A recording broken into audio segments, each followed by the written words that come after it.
Hi, good morning dear students. This is Altaf Ahmad Patel from Dhanasri Jyoti English Medium School, working as a social teacher. Dear students, I hope you are doing good in your home and I hope your work is going well in the home in this long holidays time. And children, one thing we have to know very well here, in this COVID timing, we people all facing a huge problem. Different kinds of problems we are facing, especially in the education field. Learning and teaching process, we are all facing a big problem. That is why we came for this kind of solution. I hope we can give something to you people for your learning system. Just let me start about one kind of information about your classes. Children, I hope you saw this heading, that is sources. In this class, we can discuss about the sources. Children, this is a time to know about the history lesson called sources for the 8th standard students. In the branch of history, there is a lesson called sources.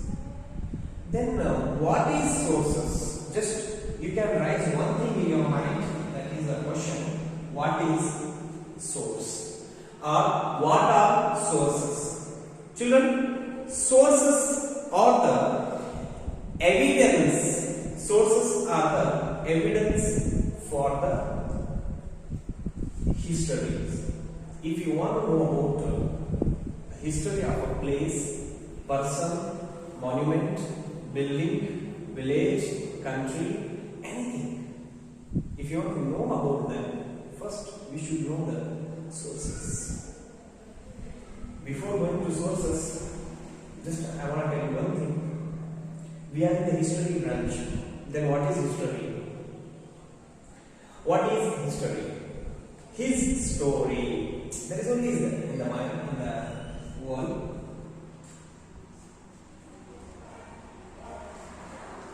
His story means history is a systematic study of past. Very simple. In simple line, I will tell you that history is the systematic study of past.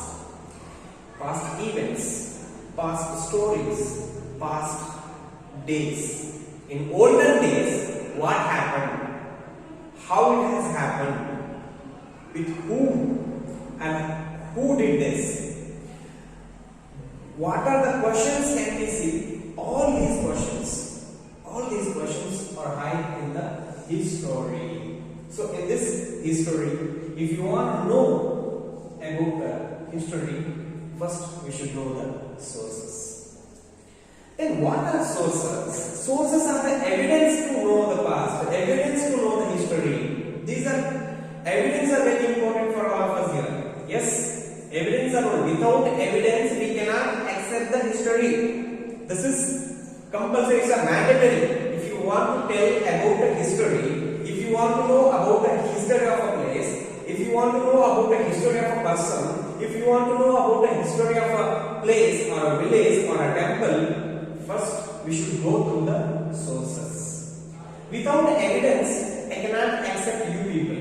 Even me also can take care. I will tell you people that I am Altaf Ahmad Patel. How do you accept me? I have an identification. I have my own identification. I am from this village. I am from this district. I am from this state. I am from this country. I am from this community. This country. Likewise, I have my own identification. I can prove all this with my evidence. That is why we need sources to know the history. Dear students, one thing you want to know here, sources Different kinds of sources can be seen to know the history. Mainly, we can partition them into two types of sources. One are the literary sources.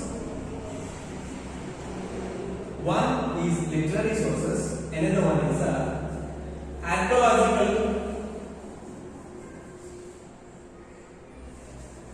sources. Dear students, literary sources and archaeological sources. These are very important to know about the history. How these are important and what are these literary sources and what are these archaeological sources, we can discuss in this chapter. And again we bifurcate these literary sources and we can bifurcate them, these archaeological sources, into different parts here. Just I can give a diagram. In the literary sources, again we can come to two parts here. That is one, native sources and foreign sources.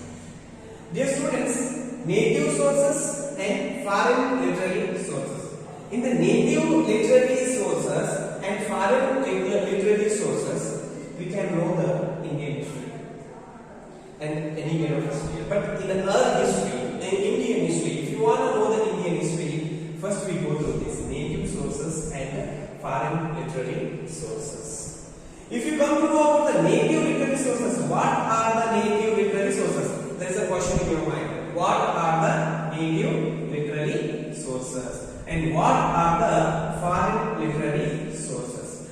Native literary sources and foreign literary sources. In these two sources, what are the differences are there? And what is the meaning of native literary sources? The sources, the literary sources written by native people are called the native literary sources. And the sources or literary sources written by foreign travelers or foreign people who stayed in India for a long time during the kingship administration, during the olden days. These kind of sources can be called as the foreign literary sources. Then which are the native literary sources, children? Yes, you have studied in the history. So many sources you have studied in the history. So many books you have studied in the history written by the Indian native literatures. Then who are all these Indian native literatures? First, Kautilya's Arthashastra. During the Mauryan dynasty, one of the prime minister of the Mauryan dynasty named Kautilya wrote a book called the Arthashastra. So Arthashastra, it was a book of the administration. Kautilya was the prime minister of the two kings. One was the Dhanananda Varma. Next was the Chandragupta Maurya. So there is a history is there regarding this issue. I will tell you that history in next class. But here the Arthashastra book written by Kautilya, it is a best and fine example for the native literary source. And another one book we want to know here. Shiva Kotyacharya's Vaddaradhane, one of the best book. Vaddaradhane. Vaddara means in our native literature, it is a book of seniors also we can call. That is a book written by Shiva Kotyacharya. And Vishnu Sharma wrote Panchatantra, finest book, Panchatantra. Today what the mythological things are going here, all these items, Panchatantra. And next, another one book, just we want to know here that Gatha Saptasati, Hala's Gatha Saptasati, and Kavi Rajamarga, Rashtrakuta King Hala wrote the Gatha Saptasati, Rashtrakuta King Amoghosh Vipatunga and his court poet Sri Vijayam wrote the book called the Kavi Rajamarga,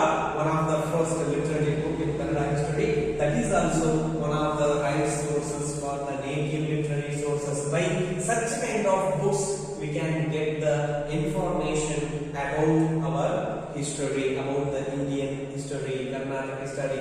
Not only about those books here. There are so many dynasties have ruled us. So many dynasties have ruled us. See, we can see Karnataka history, the Indian history, Karnataka history. We divide them into three types here. One is a ancient history, middle age history, modern history. Ancient history. In Indian ancient history begins from Sindhu civilization, meaning Indus Valley civilization. It begins from the Indus Valley civilization, and medieval history begins from Indus Valley civilization to 1025. Up to this, we can see the ancient history from 1206 to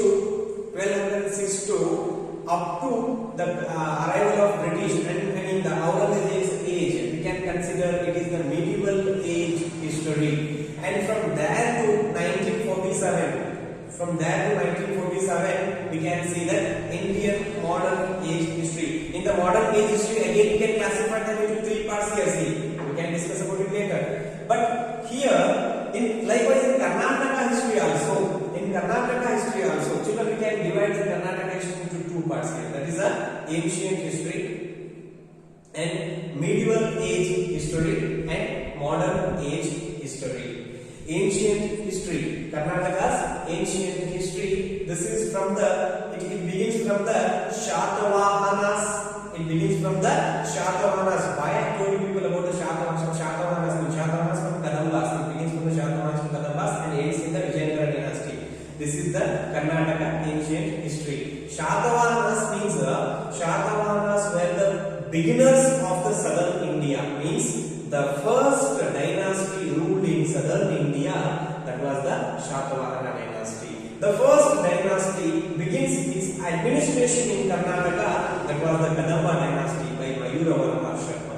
So this is the dynasty and it ends in the Vijayanagara dynasty. See, from here to there are so many native literatures we have collected, children here. So many native literatures we have collected. So many people have written the books to show about the kingship of the kings and to show the administration of their lovely kings during that time. So all these information you can get by the native literary sources. There are so many kinds of books are there, but I given the little bit information.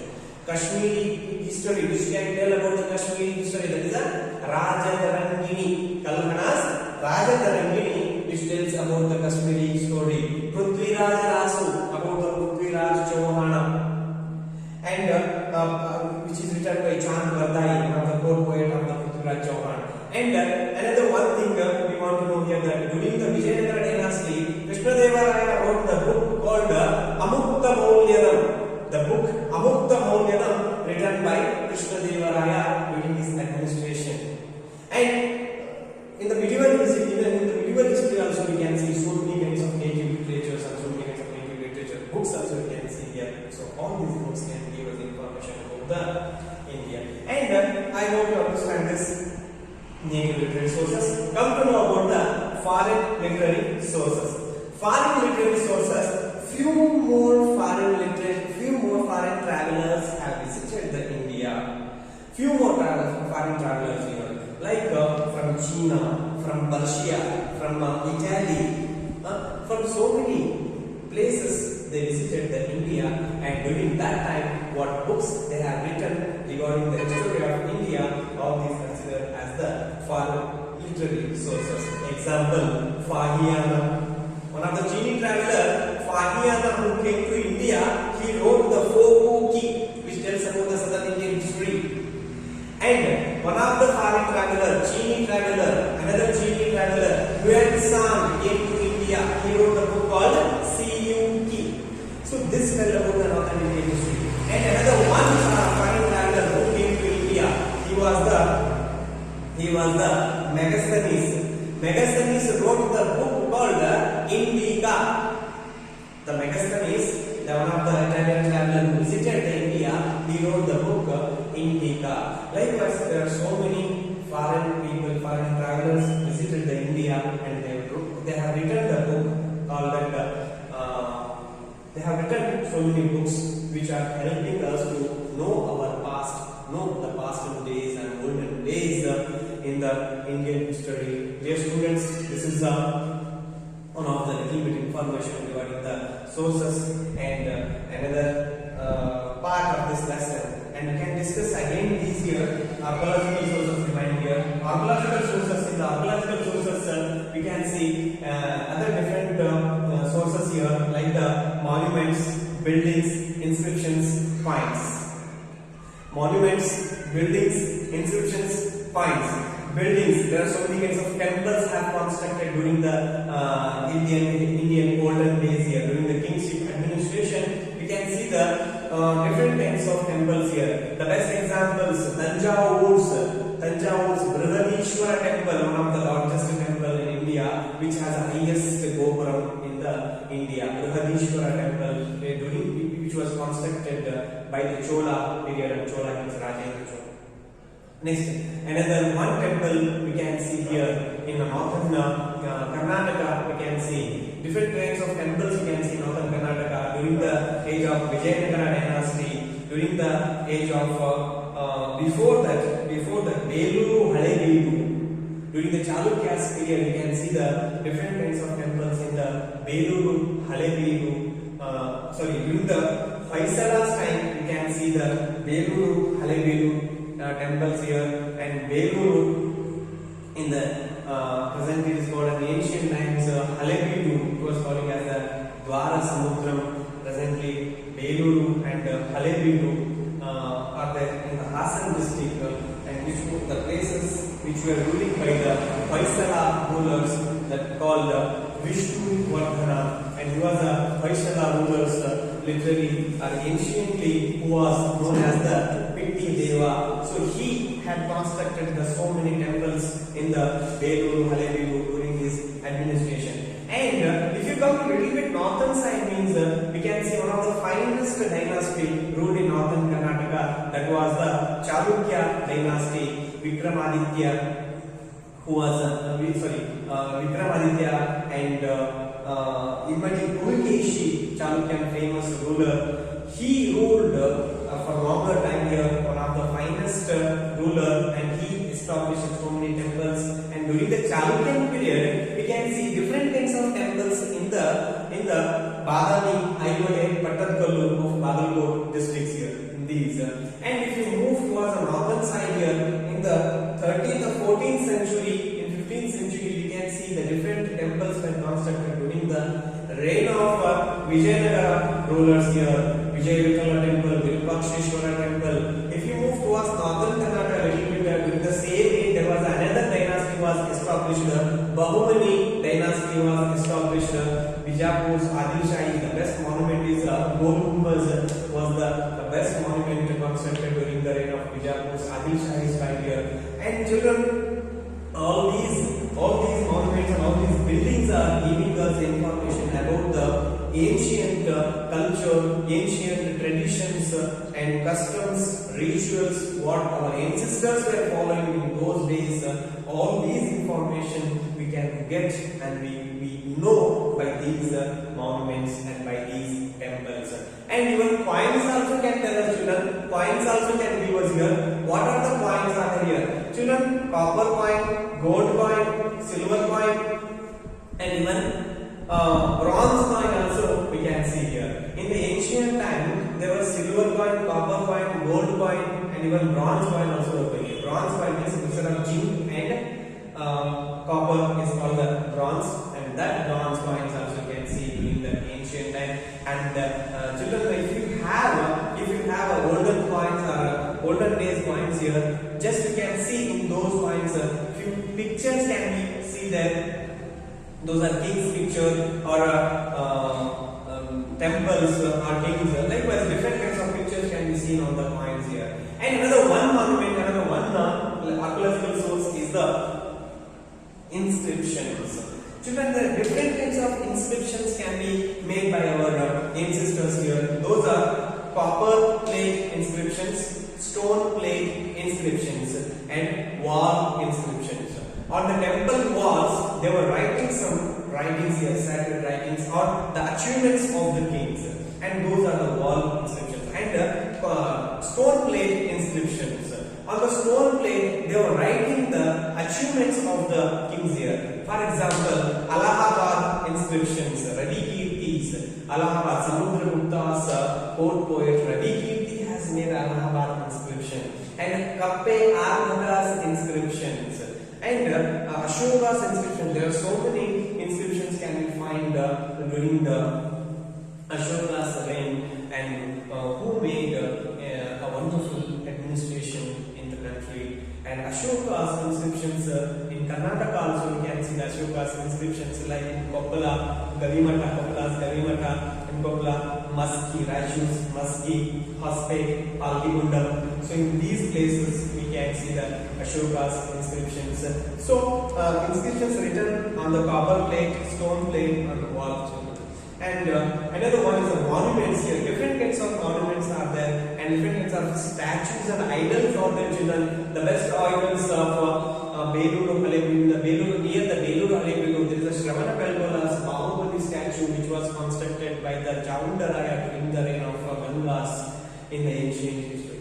In this time, the Gangas Prime Minister Chaundaraya, Rachamalla III's Prime Minister Chaundaraya, and constructed that Bahubali's statue. And in Dharmasthala we can see Bahubali statue. In Karkala we can see the Bahubali statue. So these statues can tell the information about those days here. And even though we can see the monuments like the Qutub Minar, Delhi's Qutub Minar, and Mehruli pillar, Mehruli iron pillar. Children, Mehruli iron pillar, it was a miracle, I think.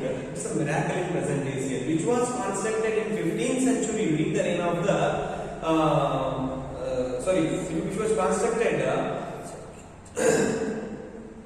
which was constructed in the ancient time here. So it was wonder for all of us here that Mehruli pillar purely made by the iron till it is didn't rust, till a single point of rust we can see cannot see on that stone on that iron pillar, children. So such a kind of ornament can we see. Dear students, I hope you got my points in this chapter called as sources, and the remaining part I can continue in next class. I hope you understood my class. Dear students, this is the Navasin English Medium School is going to give a quality kind of education to you people, and all our teachers are suffering because of you people. All our teachers are giving a good teaching for all of you people, and take a help from them and take good information given by our teachers, and improve yourself, and subscribe our channel. Do subscribe this channel. Until that, do it work here.